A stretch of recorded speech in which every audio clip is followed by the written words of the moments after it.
দীঘায় জগন্নাথ ধাম উদ্বোধনী অনুষ্ঠান লাভপুর। দীঘায় জগন্নাথ ধাম উদ্বোধনী অনুষ্ঠান সকাল থেকে রাজ্যে শুরু হয়েছে বিভিন্ন অনুষ্ঠান।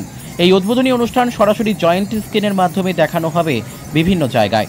তার মধ্যে বীরভূমের লাভপুরে ফুল্লরা মেলার মাঠে বিশাল আয়োজন। লাভপুর এলাকায় মানুষের বিপুল উৎসাহ উদ্দীপনায় কারণ ঘরে বসে দেখতে পারবেন দীঘার জগন্নাথ ধামের উদ্বোধনী অনুষ্ঠান। ফুল্লরা মাঠে বিশাল আয়োজন, প্রায় 30,000 লোকের খাওয়া দাওয়ার ব্যবস্থা রয়েছে। তাই আজ লাভপুরের বিধায়ক ও মেন্টর অভিজিৎ সিনহা লাভপুর এলাকায় সমস্ত হরিনাম সংকীর্তনের টিম থেকে শুরু করে লাভপুর এলাকার সমস্ত পুজো কমিটি সকাল থেকে এই মেলা প্রাঙ্গণে হাজির হয়েছে। আর তার মধ্যে সকাল থেকে শুরু হরিনাম সংকীর্তন। কাজী আমিরুল ইসলামের রিপোর্ট, এস নিউজ বাংলা।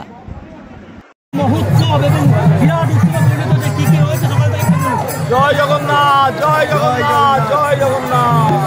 আপনারা জানেন আজকে আমাদের দিদি, আমাদের প্রাণের দিদি, মনের দিদি, আমাদের শ্রদ্ধার দিদি মমতা বন্দ্যোপাধ্যায় আজকে দীঘাতে জগন্নাথ ধামের প্রাণ প্রতিষ্ঠা এবং উদ্বোধন করছেন।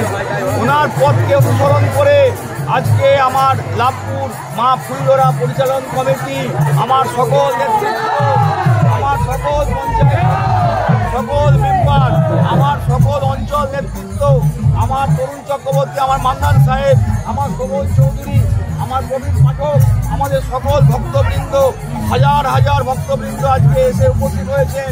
হাজার হাজার হরিনাম সংকীর্তনের মানুষ এসছেন, দল মত ধর্ম নির্বিশেষে তারা সবাই আজকে মাননীয় মুখ্যমন্ত্রী মমতা বন্দ্যোপাধ্যায়ের যে পথ, অর্থাৎ ধর্ম নিজের নিজের উৎসব সবার, আজ জগন্নাথ দেবের যে শুভ প্রাণ প্রতিষ্ঠা এবং উদ্বোধন আজকে সকলে উৎসবে পরিণত করেছেন। আমার লাভপুরবাসীর কাছে কৃতজ্ঞতা জানাই যে তারাও আজকে সেই দীঘার যে সুন্দর মন্দির জগন্নাথ ধাম, সেই উদ্বোধনী প্রাণ প্রতিষ্ঠার অনুষ্ঠানে তারা এসেছেন এবং এখান থেকে মাননীয় মুখ্যমন্ত্রী, যিনি সারা রাজ্যে সকল ব্লক, সকল টাউনে জায়েন্ট স্ক্রিনের মাধ্যমে দেখার ব্যবস্থা করেছেন।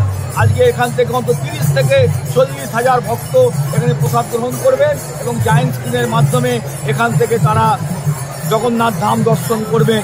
তো আর একটা কথা বলি, আপনারা শুনলে খুশি হবেন, আমরা এখানে মা ফুল্লরা মন্দির পরিচালন কমিটির সঙ্গে বসেছিলাম। এরপর থেকে এখান থেকে আমরা বাসে করে 1 সপ্তাহ পর থেকেই এখান থেকে আমরা ভক্তবৃন্দ, যারা বয়স্ক ভক্তবৃন্দ আছেন, বিভিন্ন মন্দির কমিটি আছেন বা যারা যেতে চাইবেন, আমরা নিখরচায়, তাদের কোনো খরচা লাগবে না, এখান থেকে আমরা বাসে করে তাদেরকে দীঘা নিয়ে যাব এবং সেখানে তারা জগন্নাথ প্রভু দর্শন করে ফিরবেন। যে ব্যবস্থা মন্দির কমিটি করছেন, আমরা তৎসঙ্গে সকলে সহযোগিতা করি। দাদা, ফুল্লরার পূর্ণভূমি মাটিতে ঐতিহাসিক মুহূর্ত গড়ে উঠলো, এখানে যে মানুষের সমাগম হয়েছে, কি বলবেন? এখানে আপনারা দেখতে পাচ্ছেন যে আজকে একটা মহোৎসব, একদিকে হরিনাম সংকীর্তন, একদিকে পেছনে জায়েন্ট স্ক্রিনে আর কিছুক্ষণ পরেই আমাদের প্রাণের দিদি, আমাদের মনের দিদি, আমাদের আনন্দের দিদি মমতা বন্দ্যোপাধ্যায়, উন্নয়নের কাণ্ডারি, তিনি আর কিছুক্ষণ পরেই তার উদ্ঘাটন করবেন, প্রাণ প্রতিষ্ঠা হবে। আজকে তাই উৎসবে পরিণত হয়েছে লাভপুর। আজকে 30 থেকে 40,000 ভক্ত এখানে উপস্থিত হয়ে তারা এখানে প্রসাদ গ্রহণ করবেন, হরিনাম সংকীর্তন করছেন এবং আর কিছুক্ষণ পরেই তারা জায়েন্ট স্ক্রিনে দেখবেন। আমরা প্রণাম জানাই, কৃতজ্ঞতা জানাই আমাদের মুখ্যমন্ত্রী মমতা বন্দ্যোপাধ্যায়।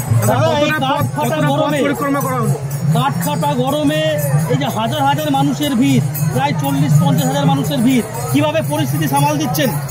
সব প্রভুর কৃপা, সব তার আশীর্বাদ, আমার দিদির শুভেচ্ছা আশীর্বাদ যে আজকে সব সুষ্ঠুভাবে হবে, কোথাও কোনো সমস্যা নাই। আপনারা দেখতে পাচ্ছেন কয়েকজনে প্রচণ্ড গরম ছিল, কিন্তু প্রভুর কৃপা, আমাদের দিদির আশীর্বাদ, যেরকম আজকে আবহাওয়া কত সুন্দর হয়ে গেছে। সুতরাং সব সুন্দরভাবে হবে এবং সব ভালোভাবে হবে। আমরা লাভপুর থেকে, আমরা এখান থেকেই প্রভু জগন্নাথ দেবকে প্রণাম জানাই এবং দিদিকে প্রণাম জানাই, তার আশীর্বাদে আজকে সব কিছু ভালোভাবে হচ্ছে। কতটা পথ পরিক্রমা করা হলো? প্রায় 3 কিলোমিটার পথ নগর সংকীর্তন হলো। আপনারা ছিলেন, দেখেছেন, হাজার হাজার ভক্ত খালি পায়ে তারা প্রভুর নাম করতে করতে, তারা হরিনাম করতে করতে এখানে উপস্থিত হয়েছে। ঠিক আছে।